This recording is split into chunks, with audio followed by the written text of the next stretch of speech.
This is Penpoint, your source for the latest news.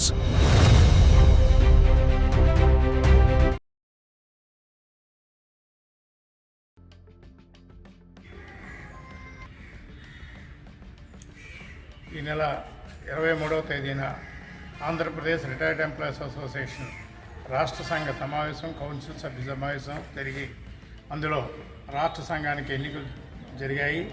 ఆ ఎన్నికల్లో నేననగా DG Prasadarao Parvathipuram మంజం జిల్లా retired employees association అధ్యక్షునిగా ఉంటూ రాష్ట్ర ఉపాధ్యక్షునిగా ఏకగ్రీవంగా ఎన్నికయ్యానని తెలియజేసుకుంటున్నాను.